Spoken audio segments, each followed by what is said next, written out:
उसगाव व गडमुडशिंगी परिसरातील शेतकऱ्यांना शेतीपंपासाठी रात्री दिली जाणारी वीज तात्काळ दिवसा देण्यात यावी अशी ठाम मागणी करवीर तालुका शिवसेना उद्धव बाळासाहेब ठाकरे पक्षाच्या वतीने करण्यात आली आहे। या संदर्भात हुपरी विभागाचे प्रभारी उपकार्यकारी अभियंता संदीप काकडे व उसगाव विभागाचे सहाय्यक अभियंता सचिन काटकर यांना निवेदन देण्यात आले। सध्या या भागात शेतीपंपाची वीज प्रामुख्याने रात्रीच्या वेळेत दिली जात आहे। मात्र कडाक्याची थंडी, पहाटेचे प्रतिकूल वातावरण तसेच वन्य प्राण्यांचा वाढता वावर यामुळे शेतकरी रात्री अपरात्री शेतात जाण्यास घाबरत आहेत। याशिवाय भटक्या कुत्र्यांचा वावर व थंडीमुळे शेतीपंप चालवणेही धोकादायक ठरत आहे।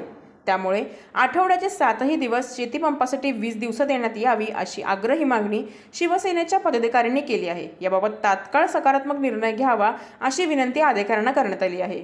यावेळी करवीर तालुका प्रमुख राजू उर्फ अनिल बापूसो यादव, उपजिल्हा प्रमुख पोपट दांगट, उपजिल्हा समन्वयक विक्रम चौगुले, युवासेना उपजिल्हा प्रमुख सुनील चौगुले यांच्यासह रामराव पाटील, दीपक पाटील, प्रमोद शिंदे आदी पदाधिकारी व कार्यकर्ते उपस्थित होते।